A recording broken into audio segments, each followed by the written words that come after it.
además te llaman como experto en Rusia.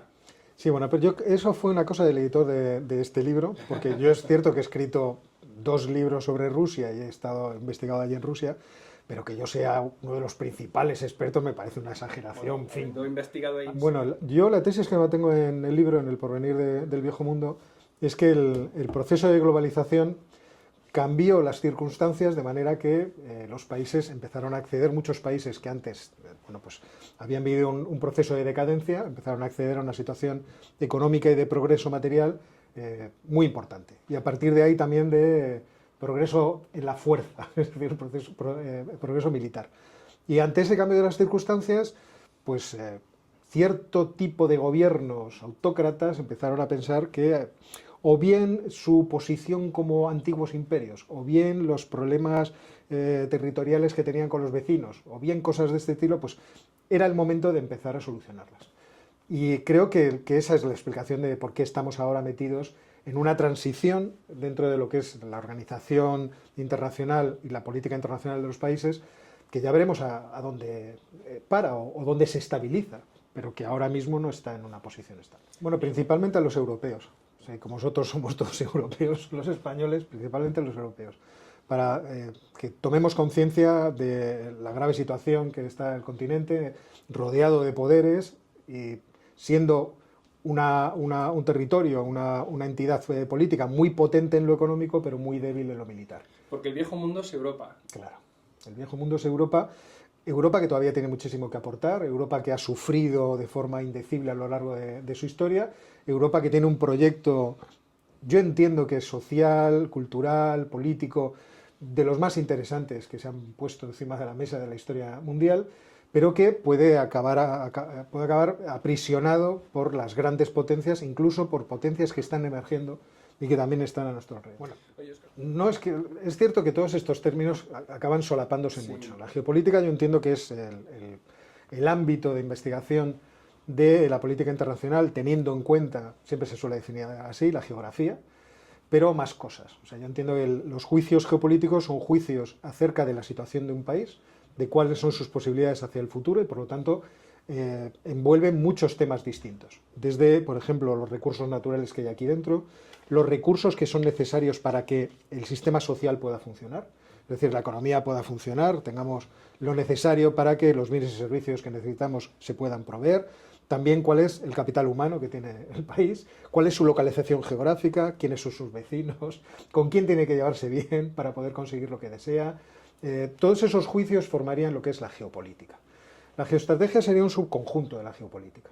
Sería cómo asignamos medios afines. Es decir, por ponernos en economía, cómo utilizo lo que tengo o lo que puedo conseguir para llegar a donde quiero, para empujar a mi sociedad a donde quiero. Yo siempre digo que las sociedades en realidad siempre suelen querer ir donde la gente quiere. Es decir, todos tenemos en la cabeza una idea de lo que es la buena vida, de lo que tiene que ser la vida en sociedad, y ese lugar es a donde solemos empujar a nuestros gobernantes para que nos lleven.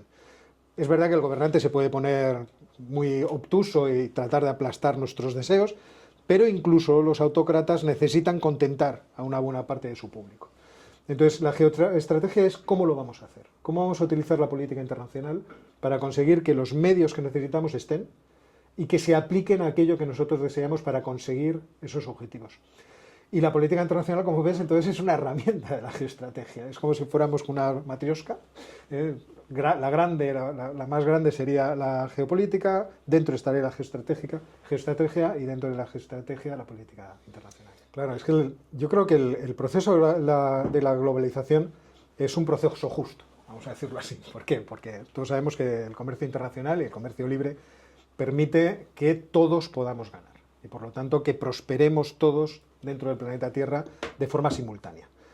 Pero claro, esto tiene un problema y es que la política internacional existe, las ambiciones de los gobernantes existen, los deseos históricos y las fantasías, los mitos históricos también existen. Entonces, sabes que en ese proceso de globalización y de enriquecimiento mutuo pueden surgir cuestiones como la invasión de Rusia, de Ucrania. Pueden surgir, es decir, que haya un gobernante que calcule que dentro del proyecto histórico que es su patria, tiene sentido invadir otro país por las amenazas que entiende que ese país o la coalición que puede hacer ese país con otros presenta para él, y por lo tanto que esa vía de acción está a su disposición.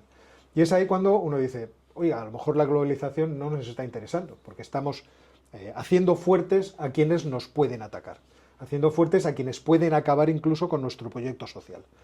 Y esto pasa también con China, que es obviamente el ejemplo paradigmático.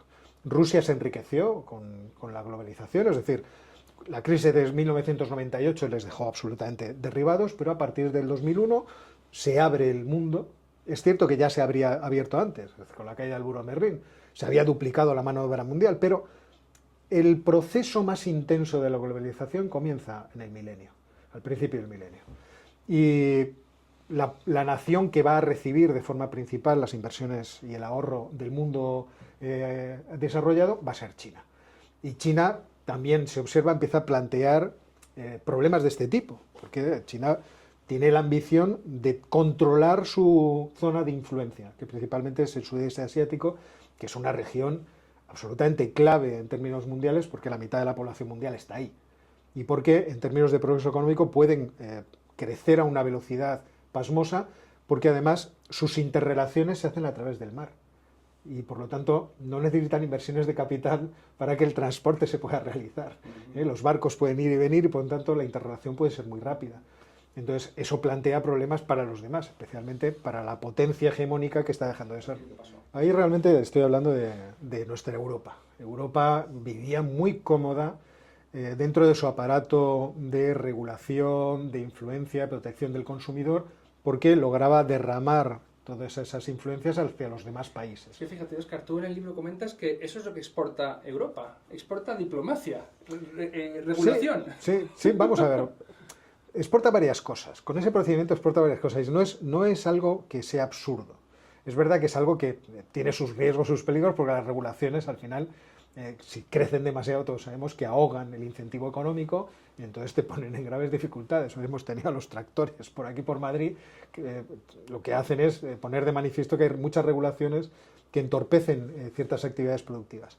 Pero a lo que me refiero es que Europa soñó que podía ir invitando a los países de su alrededor a irse uniendo a la democracia a través de invertir en ellos para que fueran cambiando sus instituciones y también de invitarles a cambiar todo su sector productivo, todas sus formas de producir, para que sus productos fueran aceptables para los rigores o los estándares de protección del consumidor que tenemos en Europa. Entonces, esa forma de política que es paradigmática de los europeos, que se denomina el efecto Bruselas, tuvo un funcionamiento bastante óptimo. Entonces, lo que se veía es que podíamos colaborar pacíficamente con los otros, les influíamos de forma beneficiosa. A la hora de establecer sus estándares de producción, decían, bueno, ¿a quién me voy a adaptar? ¿Me adapto a todos los estándares de todos los países o al más exigente? Si me adapto al más exigente, pues todos los demás ya están cumplidos, con lo cual estábamos además cómodos en esta posición. Podíamos gastar mucho en el estado del bienestar, porque los Estados Unidos tenían aquí, y siguen teniendo aquí, más de 100.000 soldados, por unas partes y por otras, bombas atómicas de los Estados Unidos. No tenía por qué gastar mucho en nuestros ejércitos. Y de hecho, lo hemos visto con la guerra de Ucrania, nuestros ejércitos están bastante pachuchos, no es que sean muy operativos. Entonces sí, claro, es una complacencia. Oiga, qué cómodo estoy, ¿no? Parece que todo va bien. Yo tomo decisiones en Bruselas, influyen en el mundo. Y de repente ese mundo ha quebrado porque no solamente las cadenas de suministro nos enseñaron que no sabemos producir muchísimas cosas, porque el que lo sabe producir ahora es una empresa china y son los trabajadores chinos y los ingenieros chinos, sino que por otra parte tenemos una guerra. Y una guerra que, como toda guerra, no sabemos a dónde va a parar. Puede terminar con que Rusia domine toda Ucrania, puede terminar con que Rusia domine parte de Ucrania, o puede terminar con que Rusia, si domina toda Ucrania, decida hacer otras cosas. Yo invito a los que nos ven a que cojan un mapa y vean la distancia que hay entre Minsk, la capital de Bielorrusia, que sabemos que es un aliado muy importante de Rusia, y Varsovia. No llega a 600 kilómetros. Entonces, quiero decir que todas estas cosas tenemos que tenerlas en cuenta, porque efectivamente el mundo ha cambiado. Cuando se piensa en el libre comercio sin observar nada más en el vacío, cometemos el mismo pecado que cuando empezamos a imaginar la economía en el vacío, que era una crítica que hacía Mises al modelo neoclásico, ¿eh? La economía de giro uniforme, me parece que la llamaba, una economía que está en el vacío, que actúa sin fricciones, una situación ideal. Pensar en el comercio libre sin pensar en los actores políticos, en los deseos políticos, incluso en las personas que manejan la política, obviamente también es un error. E incluso es un error, y vamos al caso de Alemania, pensar que los alemanes podían hacer un acuerdo tácito con los rusos en términos comerciales de dependencia mutua a través del comercio. ¿Por qué? Porque no toda dependencia es simétrica. Es decir, existen negocios en los cuales la dependencia no es simétrica. Yo te puedo vender a ti, Rusia, tecnología, pero si surge otro proveedor de tecnología, entonces yo no es que vaya a tener mucha palanca contigo en el caso de que decida no venderte. Pero la energía, por ejemplo, si tú me convences que venga a mí a través de un conducto, como si fuera un cordón umbilical, en ese caso, si tú cortas, ¿cuál es mi capacidad de reacción? Además, ¿de dónde lo saco? Algo que es indispensable, es decir, sin energía no hay tecnología, no hay nada en absoluto. Eso sí, una tecnología baratísima, que te permite ser muy competitivo incluso con las potencias más competitivas, bueno, con los países más competitivos. Decir potencia, estoy pensando en China, en el momento, principios de los 2000, no es potencia, pero un país que tiene unos costes bajísimos, ¿cómo vas a competir con ellos? Y sin embargo tiene una sociedad estable, educada, formada y que va a ir aprendiendo rápidamente. Y ahí lo que se produce es el fenómeno de la dependencia asimétrica. Yo puedo tener acuerdos en los que haya una dependencia asimétrica y tengo que valorar muy bien cuáles son los riesgos que esa dependencia asimétrica implica. Es bastante sorprendente que la política hacia el este, la Ostpolitik alemana, que empieza con Egon Bahr, el famoso asesor de Willy Brandt, cuando era asesor suyo en el Ayuntamiento de Berlín en los años 50-60, se mantuviese espiritualmente hasta nuestros días, cuando el origen de la idea no se compadece con los momentos precedentes, vamos a decir, a la guerra de Ucrania. En origen, la idea era, yo me tengo que llevar bien con los soviéticos para conseguir la reunificación de Alemania. Entonces tengo que hacerles confiar en mí, para que la solución sea una solución política. Que haya un momento que los rusos digan, pues mira, nos podemos fiar de estos alemanes, que vuelvan a reunificarse. Entonces, llegamos a una serie de acuerdos comerciales. Nosotros os vendemos lo que no tenéis, vosotros nos vendéis energía, petróleo y gas, principalmente petróleo en aquellos tiempos, y así vamos negociando. Pero a medida que Rusia vuelve otra vez a tomar fuerza, después de la caída del muro de Berlín, como lo pasaron en la década de los 90, ya empieza a ser un tanto imprudente. Y cuando deciden construir los gasoductos Nord Stream 1 y 2 por debajo del lecho del Báltico, ahí hay muchos que ya empiezan a advertir, ¿estáis seguros de lo que hacéis? Porque por una parte os ponéis de pies y manos atados de los rusos. Por otra parte, abandonáis a los ucranianos, que antes pasaba el gas por ellos, y tenían cierta palanca, ya la utilizaron una vez, para chantajear a los rusos. Pero ¿vosotros estáis seguros de querer depender completamente de esos señores? Es un poco trágico que fuera Donald Trump el que se lo dijera en persona a los alemanes. Pero ese concepto de dependencia asimétrica parece que no lo tenían pillado en ese momento. Eso empezó con ¿cómo decirlo?, un juicio, un análisis, un diagnóstico, no me sale la palabra, de la pandemia, después de la pandemia. Las cadenas de suministro se rompen, vemos cuáles son las vulnerabilidades que existen en Europa, bueno, en Europa y por todo el mundo, y la UNCTAD, la Comisión de las Naciones Unidas para el Comercio, hace un documento muy interesante en el que valora hacia dónde pueden ir las futuras cadenas de suministro. Y se plantea que las cadenas de suministro, en primer lugar, deberían digitalizarse para tener un control en tiempo real de dónde pueden romperse.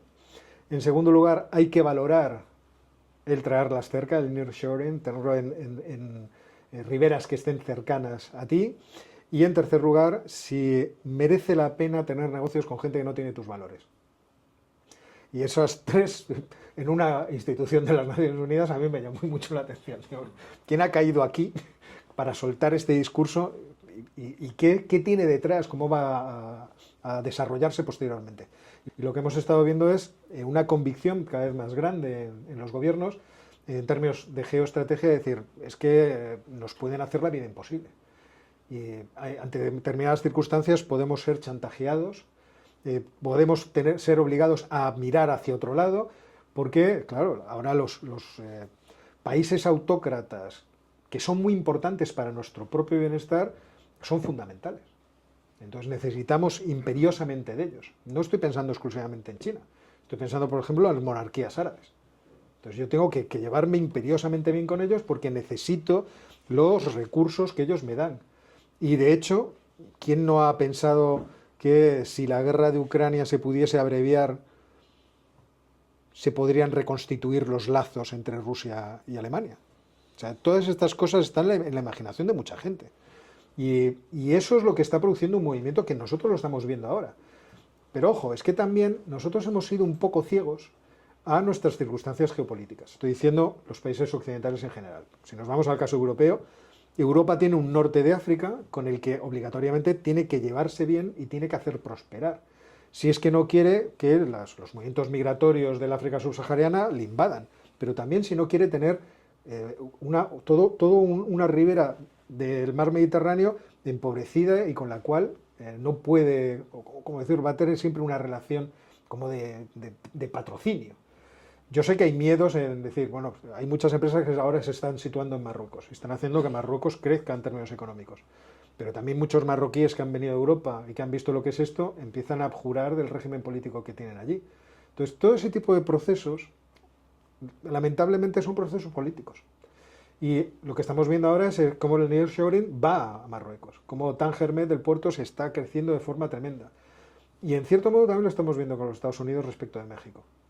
Habrá un momento que los Estados Unidos tengan que implicarse de forma muy seria en la pacificación de México y en evitar que los cárteles de la droga acaben siendo señores feudales. Se está deslocalizando muchísima actividad agrícola en el norte de África, principalmente en Marruecos. O sea, muchísimo. Y eso, los que vamos al supermercado lo vemos constantemente. Las judías verdes son de Marruecos. Hay muchos productos, los tomates, muchos vienen de Marruecos. O sea, ya no nos podemos sorprender porque esa es una realidad que vivimos. Yo eso no lo puedo juzgar, pero entiendo que eso existe así. Lo que pasa es que, al mismo tiempo, existen una serie de contradicciones dentro de los propósitos de la Unión Europea respecto a la agricultura que provocan graves dificultades para que el sector agrícola pueda competir. No te digo para que sobreviva, para que pueda competir. La PAC, en origen, tiene una misión que es la de, en términos estratégicos, conservar nuestra capacidad de producción de alimentos, que es algo que yo entiendo que tenemos que proteger, claramente es algo estratégico. Por otra parte, aquello que nos decían cuando éramos estudiantes, un objetivo paisajístico, porque el turismo es muy importante en Europa y la gente tiene que venir aquí y ver nuestros campos preciosos. Yo eso lo he escuchado cuando era joven, decirlo a los comisarios correspondientes, decir, bueno, pues a lo mejor esto, pensabas en la campiña francesa, dices, pues sí, que esté todo bien segado y tal. A mí me gusta, cuando voy a Cantabria a ver los prados segados, digo, pues qué bien, esto sigue siendo precioso. Cuando no haya vacas, pues no habrá nadie que sigue y todo se irá a monte y será un espanto. Pero al mismo tiempo se ha ido estableciendo una serie de regulaciones, no solamente a la forma de producir los alimentos, sino también a la protección del medio ambiente y de los animales, que son incompatibles con que la productividad de las granjas sea suficiente para sobrevivir. Yo siempre pongo el mismo ejemplo, me parece un ejemplo maravilloso para este caso, que no es mío, es de Jeremy Clarkson, el famoso presentador de Top Gear, ahora en Grand Tour, que ahora tiene un programa que se llama La Granja de Jeremy Clarkson. Yo invito a todo el mundo a que vea ese programa porque se entera uno de cómo funciona la agricultura en Europa. Esto es en el Reino Unido, pero mutatis mutandi es exactamente lo mismo. Y entonces él pone un ejemplo. Tiene una ganadería de vacas, él quiere además poner un restaurante dentro de su instalación y se va encontrando con todos los obstáculos burocráticos que le impiden poder producir y vender cocinados los productos que él genera, ¿vale? Pero hay un problema que era especialmente sangrante, y era el problema de la tuberculosis. La tuberculosis, cuando entra dentro de una ganadería, es terrible porque tienes que empezar a sacrificar vacas y te puedes quedar pues, sin media ganadería de un día para otro. Porque vienen las autoridades a decirte, no, la mitad hay que matarlas. Y de repente tú tenías 100 vacas y te quedas con 50. La subvención que te dan no es suficiente, desde luego. Pero el problema es quién contamina de tuberculosis a las vacas. Son los tejones. El tejón es el mayor repositorio de tuberculosis que debe haber en el mundo. Yo no soy un especialista, pero... Y el tejón tiene una protección absoluta, no se le puede matar. Entonces, cuando tú tienes tejones cerca de tu granja, estás muerto. Porque tú puedes poner todas las vallas que quiera, que él lo hace, por todas partes, todas las esquinas. El tejón entrará y contaminará. Y esas mismas protecciones, esos mismos problemas, están aquí también. O sea, aquí el mismo problema que plantea el tejón está aquí. Y cuando hablo de tuberculosis, pues uno puede poner cualquier otro tipo de enfermedades. Entonces, el granjero está coartado y como esto, tantas cosas. Entonces no puede competir. De tal forma que la rentabilidad de su granja va reduciéndose. Los jóvenes dicen, ¿para qué quiero tener yo una vida de granjero que me obliga a estar aquí permanentemente al pie de la vaca? Por ejemplo, ordeñándola. A la vaca hay que ordeñarla todos los días. Me dedico a otra cosa. Entonces, el envejecimiento del sector agrícola, de nuestros sectores agrícolas, es brutal. No hay reposición. De tal forma que están acabando, están aniquilando, además de otras cuestiones que podríamos seguir hablando largo y tendido, como por ejemplo la sustitución de los terrenos de cultivo por pastos y bosques para capturar CO2, que es otra de las políticas que tiene la Unión Europea, que también colaboran a que vayamos reduciendo nuestra capacidad de generación de alimentos. Si esto tú lo mezclas, yo no sé si me vas a preguntar por la Agenda 2030, no. Pero si tú esto lo mezclas con la intención de la Agenda 2030 de proteger el medio ambiente, pero acabar con el hambre, uno dice, oiga, no se compadece. Claro. Que usted me está obligando a producir cada vez menos alimento. Me está obligando a ¿cómo quiere? Claro, pero... Lo que te acababa de plantear en la pregunta. Pero si esto se extendiera a Urbi et Orbi, bueno, a la ciudad no, pero al campo sí. En Europa están empujando a buscarse un proveedor, si no lo vamos a poder producir nosotros. Yo lo que veo son esas contradicciones que obviamente yo las veo, pero el agricultor y el granjero lo viven y les toca las narices. Bueno. Y aquí hago bandera de mis vecinos ganaderos de Cantabria. Si los países que están en vías de desarrollo o que son países emergentes tienen la dificultad de que por doquier vemos proteccionismos. Obviamente, países emergentes como China, que no deja de ser un país de ingreso medio, porque en términos per cápita es así, tiene todavía cientos de millones de personas viviendo en el medio rural, les interesa que el libre comercio siga activo. ¿Por qué? Porque han visto lo provechoso que es. En 20 años han multiplicado, me parece, por 14 su Producto Interior Bruto. O sea, no es una tontería, es una cosa realmente espectacular. Entonces yo entiendo eso. Por otra parte, los países occidentales, principalmente los Estados Unidos, están en un proceso completamente distinto, que no ha cambiado excesivamente desde las decisiones de Donald Trump. No hemos visto tampoco una apertura comercial tremenda de la administración Biden, que ha dicho, bueno, acuerdos de libre comercio no, acuerdos sectoriales y bilaterales me interesa, pero hombre, abrir... No, vamos a mantener aquí las cosas. Estamos subvencionando todo para que las industrias vuelvan a situarse dentro de su territorio. Está en una labor realmente muy proteccionista. Entonces, claro, los países que confiaban en que en esta explosión de comercio internacional ellos podrían prosperar, ahora vamos a ver qué futuro tienen. Porque además uno mira lo que es el continente africano, por ejemplo, que es quizá la región del mundo más subdesarrollada y con mayores problemas económicos, y no solamente tienen ese problema, tienen el problema de una gran sobrepoblación, una dinámica demográfica explosiva, y encima están metidos en conflictos por todas partes, excepto quizá el sur, que está más tranquilo. Podemos encontrar conflictos por toda la geografía africana. Entonces, claro, esto nos pone ante un escenario futuro muy inquietante y muy incierto. En un momento pensábamos que lo que iba a haber era un mundo bipolar, que los Estados Unidos y China serían las dos grandes potencias, pero lo que hemos visto es que la globalización ha beneficiado a mucha gente que sin llegar ni de lejos a tener la potencia, la capacidad económica y militar de estas dos grandes naciones, pueden afectar de forma muy importante a sus regiones. Y desde ese punto de vista es de lo que hablamos de un mundo multipolar, yo a veces lo llamo multiplex, porque va a haber tantas interrelaciones, tantas conexiones y tantos lugares en donde va a ser difícil poder tener algún tipo de influencia, que el mundo va a ser más complicado de gobernar. Quizá de ahí puedan surgir también oportunidades de llegar a acuerdos y de encontrar formas de colaborar y cooperar para que todos sigamos creciendo. Pero lo que es cierto es que países como Turquía, las monarquías árabes, la propia Irán, India, que obviamente es una nación llamada a ser potencia, y más teniendo en cuenta el proyecto nacionalista que ahora mismo gobierna la India en la cabeza de Narendra Modi y de Bharatiya Janata Party. Son naciones que van a tener un gran peso, una gran influencia. Hay otras naciones que nos gustaría que la tuvieran, pero como están muy arrinconadas en términos geográficos, como Brasil, que es una grandísima nación, pues ya veremos qué pasa. O, por ejemplo, como Nigeria, que es un país con 100.000 problemas, pero con una población de 200 millones de habitantes, que no es una nación pequeña. Entonces, todo eso va a producir mucha necesidad de colaboración, de diplomacia. No va a ser tan fácil, creo yo, a partir de ahora, que en todas las regiones una sola potencia tenga toda la influencia. La tríada de verdaderos autócratas es Rusia, Irán y China. Eso lo sabemos perfectamente. Las monarquías árabes están jugando ahora un juego distinto, que es tratar de ser muy importante en su posición de espacio que hace la transición entre Asia y Europa, una posición de evolucionar hacia economía de servicios, de colaboración, y además con su crecimiento económico también están cambiando muchas cosas. Yo hace tiempo leía un artículo en el que se hablaba acerca de cómo la escolarización de las mujeres ha avanzado muchísimo en los países árabes, precisamente por el crecimiento económico. Entonces han pasado de pocos años de escolarización obligatoria a tener 16 como todo el mundo. O sea que la cosa va evolucionando, digamos que favorablemente, ya veremos hacia dónde se orientan, porque bien es cierto que ahí existen componentes religiosos que tienen mucho peso y mucha importancia.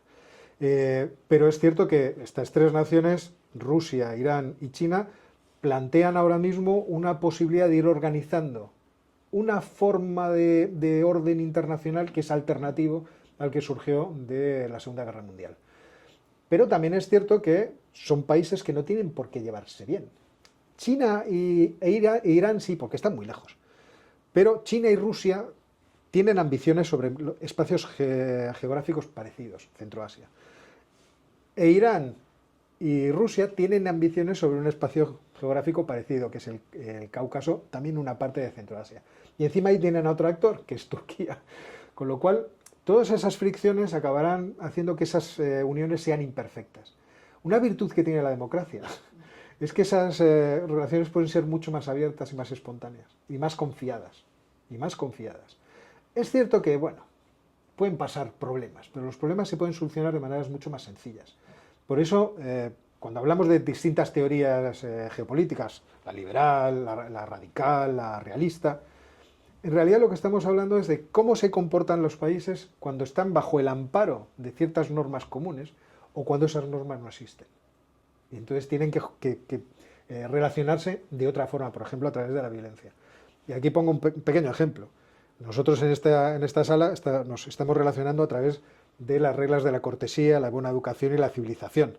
A nadie se le ocurriría aquí levantarse a insultar a alguien o a tratar de robarle, porque tenemos todos ya incorporado ese tipo de comportamiento. Ahora bien, si nos encontráramos, qué sé yo, en un lugar hostil, con gentes que no conocemos, por ejemplo, caníbales de Papúa Nueva Guinea, entonces ahí no sabríamos si la buena educación es la forma de tratarnos y tendríamos que buscar alguna alternativa.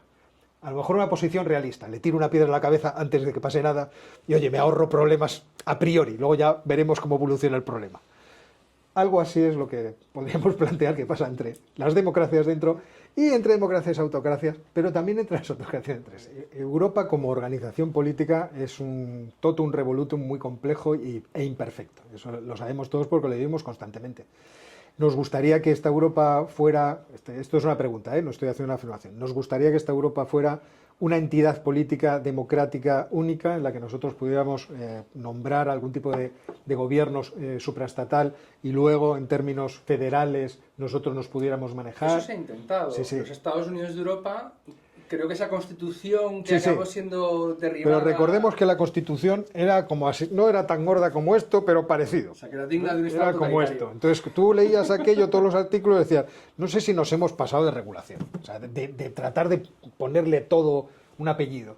Y no sé si no necesitaríamos una constitución como la americana, muy flexible, que fomente el control de los poderes, pero que también contenga las cuestiones que iniciáticamente dieron vida al proyecto europeo. Y una de ellas, claramente, era, yo lo insisto mucho en esto para que la gente lo tenga en la cabeza, el principio de subsidiariedad, que es un principio nacido de la doctrina social de la Iglesia y que dice que lo que puede hacer el que es de menor tamaño no lo haga el de mayor. De tal forma que las instituciones que nos gobiernan no nos invadan en todos nuestros ámbitos, porque si no, viviremos en un estado totalitario. Hoy yo recordaba en mi canal de YouTube el libro Behemoth de Franz Neumann, en donde en el año 42 él juzgaba el gobierno nacional socialista que estaba viviendo. Y decía, esta gente que está haciendo, está sustituyéndolo todo por organismos estatales. ¿Por qué? Porque no se fía. No se fía de nosotros, no se fía de lo que nosotros podemos construir.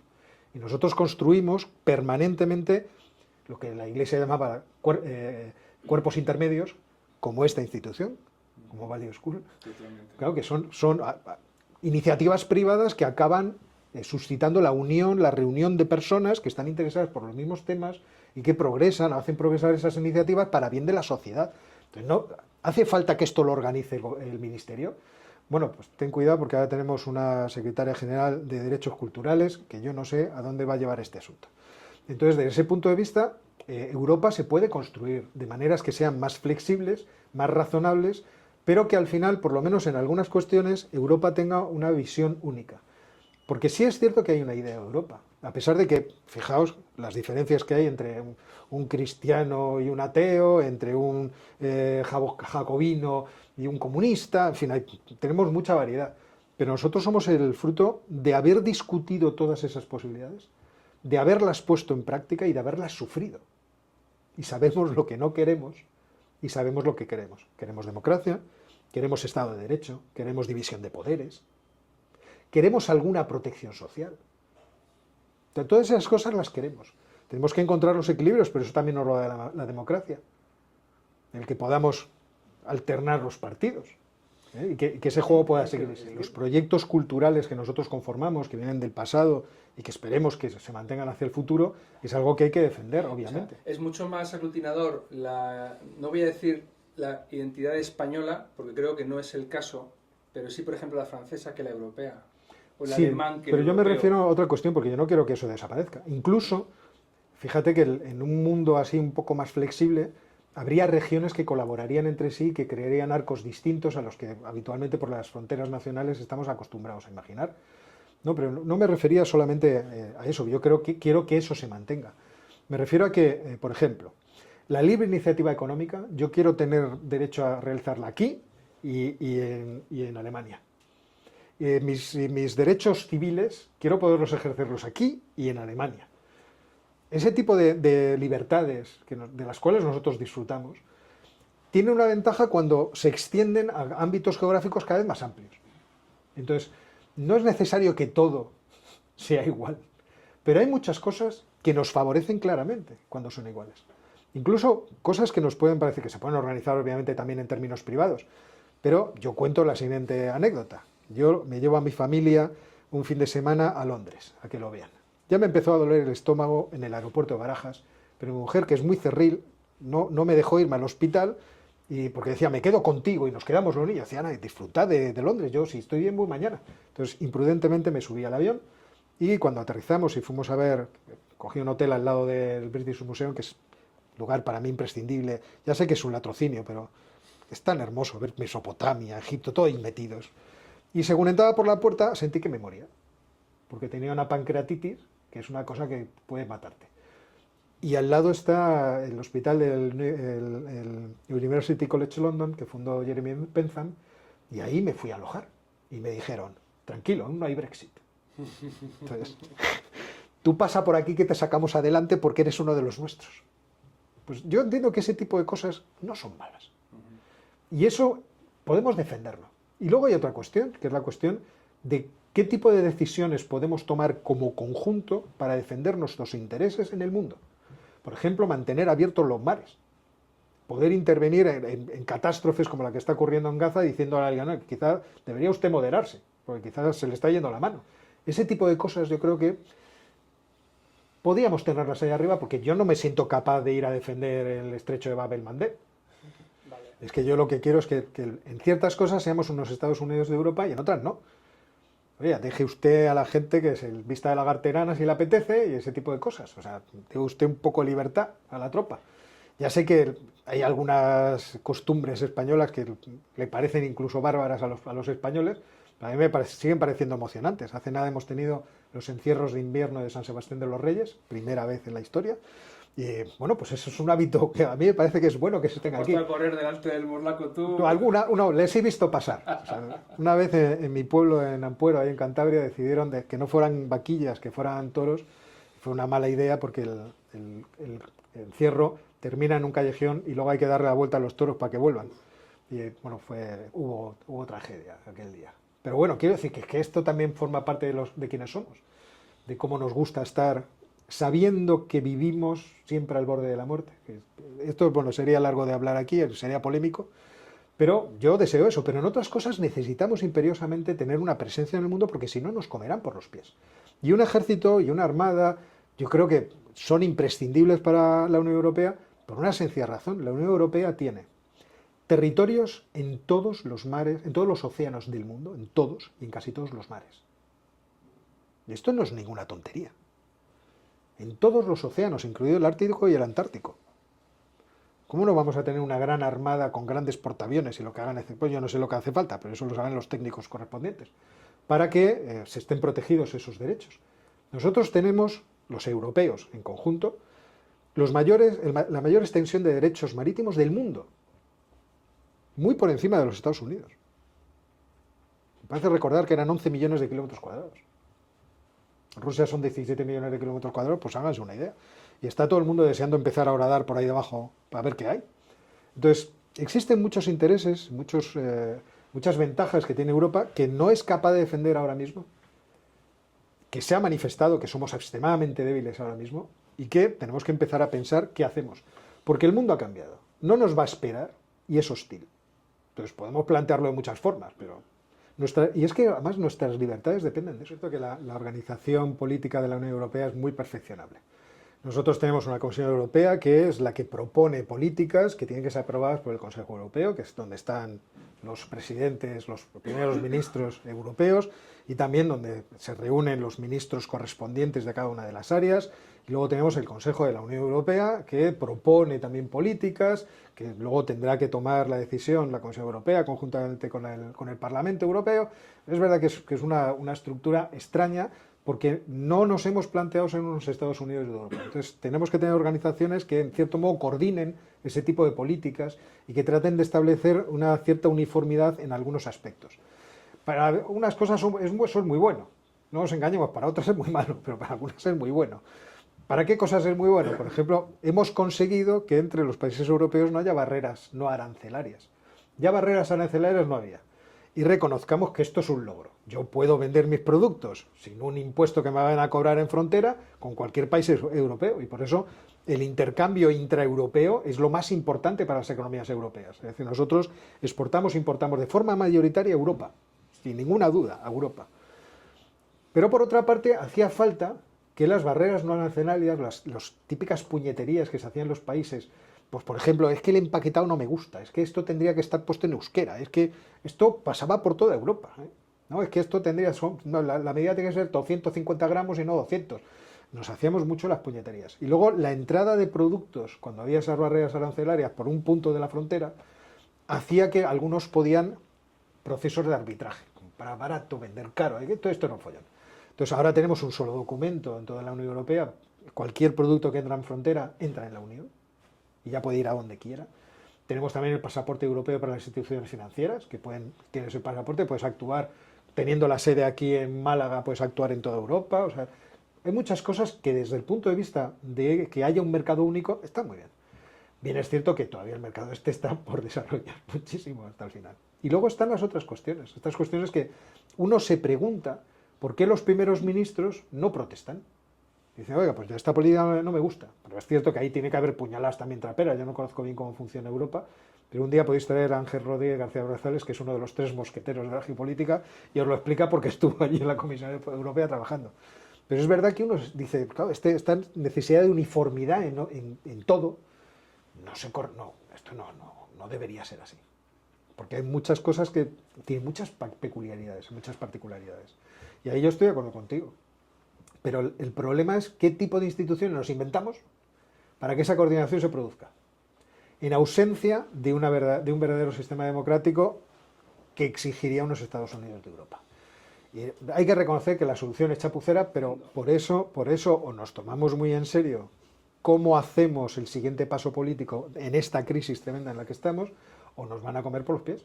Polonia es una potencia. Eso se explica de forma lamentable y muy rápida, por necesidades editoriales. A mí el editor me dijo, tiene que tener tantas páginas. Entonces, no. O sea, me escribía y me decía, no se te ocurra.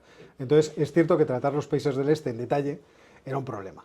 Entonces, había una solución muy buena, y era recurrir al concepto de intermarium, o trimarium ahora en términos modernos. Entonces, hablar que efectivamente toda esa región es una región que tiene una importancia geopolítica especial y que da problemas geopolíticos especiales.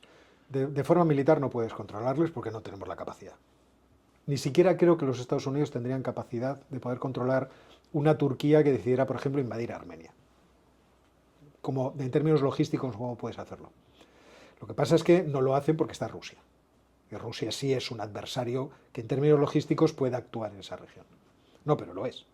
Lo es. O sea, vamos a ver, todos hemos visto cuál ha sido la evolución de la guerra en Ucrania.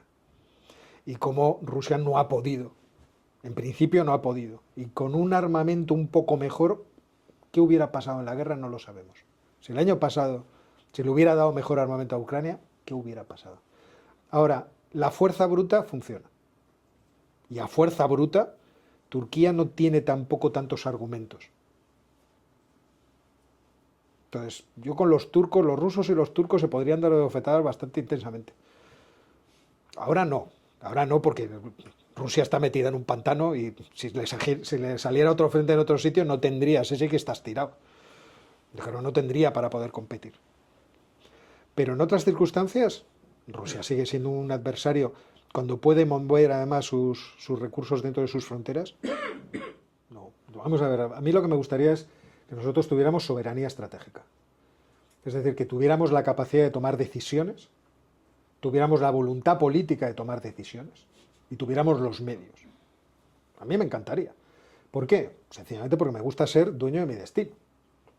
Y a falta de la Unión Europea te diría, pues Españita debería tratar de tener ese tipo de posición en el mundo, porque además en términos geopolíticos nosotros estamos situados en un sitio muy especial y muy importante, y tenemos muchas relaciones y muchos intereses en muchos sitios distintos. El otro día, Yago Rodríguez, del canal Cosas Militares, me argumentaba, y creo que es una idea que hay que explorar, que España no deja de ser un país africano, porque nosotros tenemos territorios en África, no solamente las islas de las ciudades autónomas de Ceuta y Melilla, sino las Islas Canarias.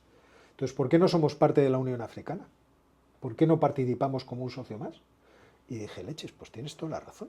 Esta sí que es una reflexión que no me había hecho yo, pero tienes toda la razón. Y nosotros tenemos mucho que decir todavía en el mundo, lo que pasa es que nunca nos hemos tomado en serio, sino todo lo contrario. El ejército es una cosa que habría que cerrar. No me acuerdo qué primer ministro español que está ahora en el cargo lo dijo, cuando no era, por supuesto, primer ministro. En fin, tenemos muchas cosas de estas, ¿eh? Entonces, España efectivamente y la Unión Europea tienen que tomarse a sí mismo como agentes geopolíticos pero no por una cuestión de poder, una cuestión de nostalgia histórica, sino porque la protección de nuestros derechos, de nuestros intereses y de nuestro bienestar exige tener capacidad de disuasión. Entonces no tenemos por qué ser siempre y eternamente los apadrinados de nadie. Estoy completamente de acuerdo en que estamos jugando muy mal esa partida, en varios órdenes distintos. Una parte es lo que apuntabas acerca de las regulaciones, las limitaciones que se están poniendo a la evolución del conocimiento complejo, que fue, yo siempre me gusta insistir en esto, fue el gran negocio que teníamos los europeos, desarrollar conocimiento complejo. Pues es algo que hemos renunciado y preferimos que lo hagan otros. Preferimos tanto que lo hagan otros que los especialistas que nosotros formamos, que son excelentes, acaban encontrando su futuro en otros sitios. Hay varios problemas ahí que son puramente estructurales. Uno es la falta de profundidad de los mercados de capitales en Europa. Que seguramente Luigi sabe mucho más que yo de esto y los que viven en esta casa también. Necesitamos, creo yo, un mercado de capitales único en Europa para que el ahorro se distribuya y pueda ser invertido en aquellas aventuras empresariales que puedan ir naciendo, es decir, startups, porque la creatividad del europeo y del español no creo que sea inferior a la de cualquier otro. Y aquí pongo un ejemplo, yo siempre lo pongo, y sé que es una cosa un poco chusca hacerlo así, pero mi cuñado es el responsable de la parte teórica del computador cuántico de Google. A mi cuñado no le quisieron dar una beca Ramón y Cajal en España, de 2.000 euros. No tengo que decir, pero lo dejo a la imaginación del público, cuánto gana en Google. Entonces, ¿cómo es posible que nosotros nos desangremos en capital humano de esta forma? Primero, porque este tipo de mentes no tienen un terreno abonado para poder trabajar. Es decir, no hay una empresa que le vaya a poder contratar y en la que pueda desarrollar completamente su labor. Y no solamente una empresa, porque él no empezó en la empresa. Él empezó en la Universidad de Los Álamos, en Harvard, en la Universidad de Sur California. Entonces, ¿por qué nuestro público más selecto acaba triunfando en otros sitios? Porque allí se dan las condiciones. Es que aquí hemos puesto tantas trabas que es imposible para un empresario. Y luego también que el ahorro no corre. El ahorro no corre. Hoy estaba escuchando cómo Apple ha comprado 31 empresas de inteligencia artificial, de diversas cosas. ¿Cómo hay tal vivero? ¿Cómo hay tal actividad en esos sectores en Estados Unidos y aquí? Pues que aquí habrá, no discuto que pues seguramente habrá, pero uno lo echa de menos. ¿Y qué es lo que pasa? Que no tienes el terreno para poder hacerlo. O sea, cuando levantas la cabeza te pegan una torta y dices, bueno, voy a otro sitio. ¿Para qué voy aquí no hay forma de esforzarse. Entonces, lamentablemente, encima que tenemos un proceso de dinámica demográfica espantoso y un envejecimiento terrible, vemos que nuestras mejores mentes y nuestros jóvenes están pensando en, a mí me gustaría trabajar, sí, pero en otro sitio. ¿Para qué me voy a quedar aquí? Ya no te digo, mi segundo hijo, que está haciendo ingeniería aeroespacial y que es el tío más liberal que me encontraba en Huerta Soto, es un tibio socialdemócrata. Hay veces que viene al salón y me dice, ¿cómo puedes? Yo, ¿qué he hecho? Vamos a ver, tuvimos una oportunidad, recordémoslo. Tuvimos una oportunidad con el Brexit, pero ahí no se presionó lo suficiente y luego, en fin, el Gibraltar gusta, porque como es un exento, es un exento. Pues no sé yo si es que hay intereses ocultos, no lo sé, yo eso no lo sabría decir, no lo veo yo fácil. Porque no tenemos fuerza ninguna ni capacidad política y cuando se presenta la oportunidad no la aprovechamos, pues es como para decir, mira, lo tenemos bien empleado. Otra, de Stratas, quiere saber si está en peligro la democracia liberal occidental. Sí, evidente. Y además muy en peligro. ¿Por qué? Y esto lo vemos en todos los sitios y lo podemos ver también aquí en casa. Porque existe una gran ambición de los poderes ejecutivos de dominar el resto de los poderes. Y esa es la verdadera amenaza a la que nos enfrentamos. Y como es una amenaza terrible y fatal, porque acaba con nuestras libertades, deberíamos resistirnos a ella con uñas y dientes. O sea, no solamente de forma teórica, sino de forma práctica. Y eso lo estamos viendo no solamente en la Hungría de Víctor Orbán. Es cierto que la relación con Hispanoamérica puede crecer mucho, pero Hispanoamérica tiene muchas debilidades que hacen difícil que esa relación fuera a dar unos frutos infinitos. Pongo, por ejemplo, el caso de Argentina. Argentina hasta hace nada ponía límites a la importación de estas cosas que están encima de la mesa, que se llaman libros. Entonces resulta que ir a vender libros allí era prácticamente imposible. Entonces, ¿de qué forma se podía influir? Era complejo. Entonces cambia el gobierno de Argentina, pues ahora tenemos unas mejores expectativas, vamos a decirlo así. Pero por otra parte, la geografía de Hispanoamérica es tan sumamente endemoniada que impide que el subcontinente pueda crecer en términos económicos porque tiene muy difícil la interrelación, la intercomunicación. O empiezan a invertir mucho para tratar de comunicarse, de tener carreteras, pero aún así me parece una misión realmente muy difícil, casi imposible, te diría. O el crecimiento por ejemplo, lo que es Centroamérica y Sudamérica siempre va a ser muy defectuoso, muy defectuoso. Otra cosa es ciertas regiones que yo creo que son muy prometedoras. El arco que hay entre Buenos Aires y Sao Paulo a mí me parece muy prometedor. Si se dieran al libre comercio, sería una cosa digna de verse, porque ahí se podría concentrar mucha población, habría mucho movimiento, los ríos permiten una gran interrelación, no solamente para que en el área triestatal haya tráfico de drogas, estas cosas que es lo que siempre hablamos cuando se piensa, pero hay muchas posibilidades. Pero claro, comunicar Argentina con Chile, cómo se tiran los Andes abajo.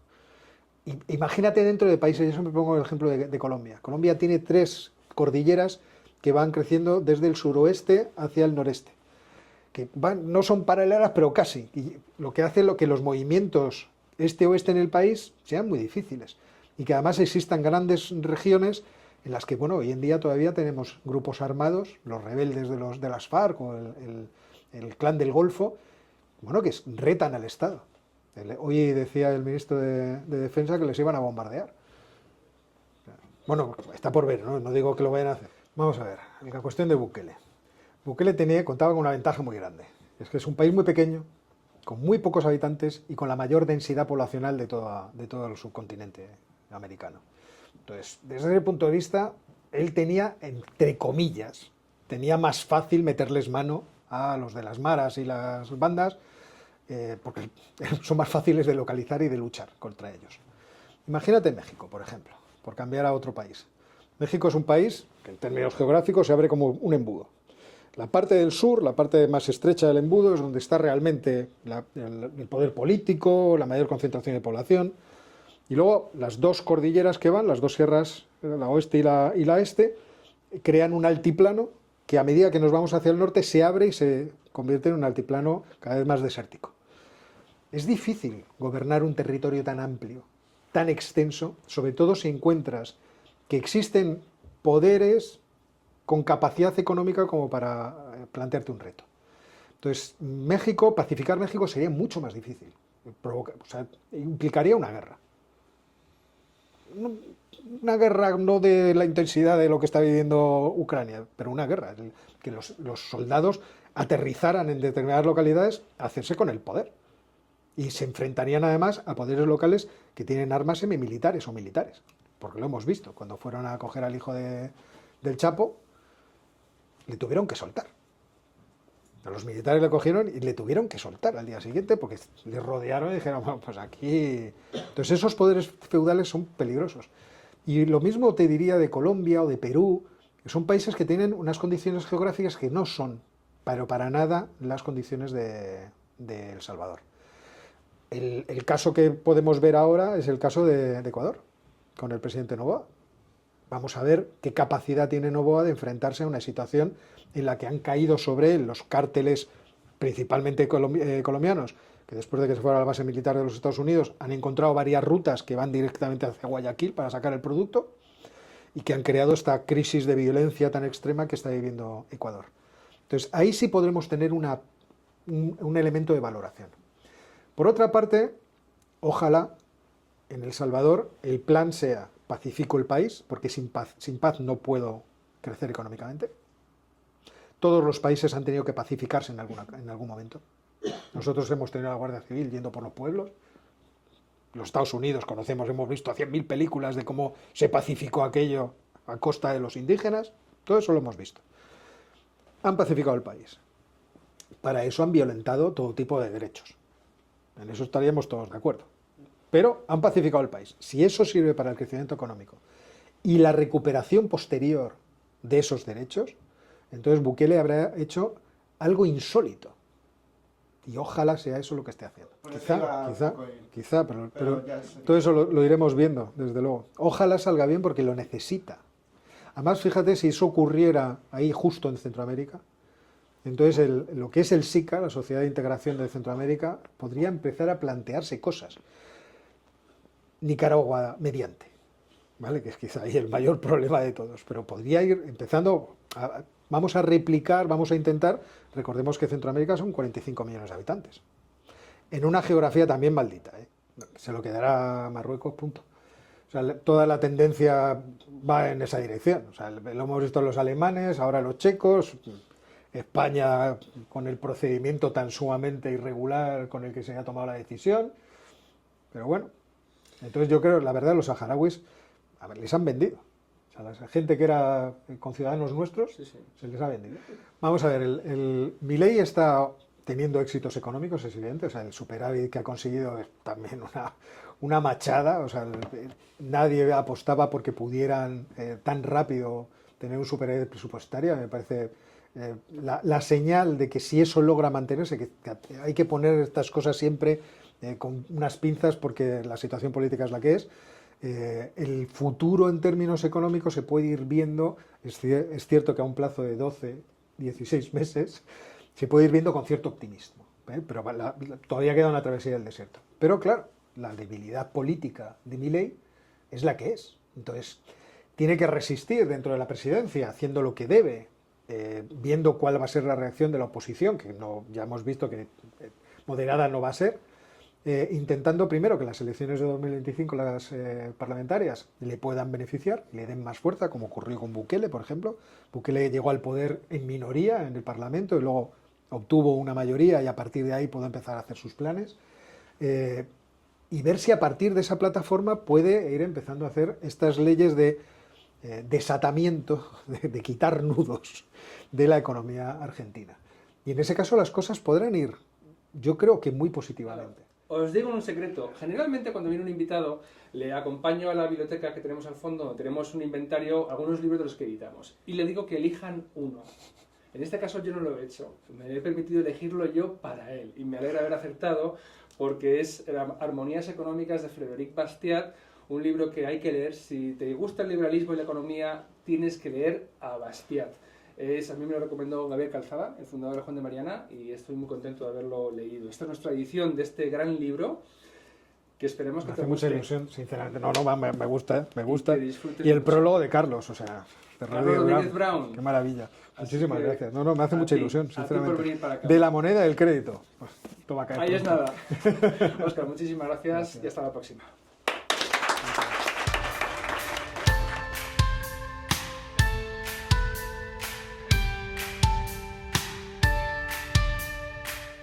Bueno, y se acaba una noche interesante. No voy a sacar el micrófono para grabar, os conformáis con esto, en la que además ha habido cañas. Un día súper interesante. Nos vemos.